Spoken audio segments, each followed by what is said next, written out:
So, Windows 11 2022 just made the Generic channel, and here are all the new features of the new update.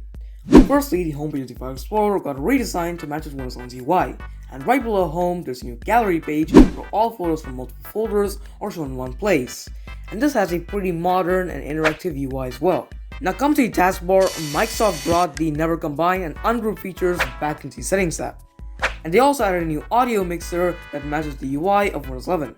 In the taskbar, there's another feature called Copilot that integrates Bing AI into Windows, so that you can take screenshots and do much more productive things. But this is still in development, buggy, and pretty slow like a little potato.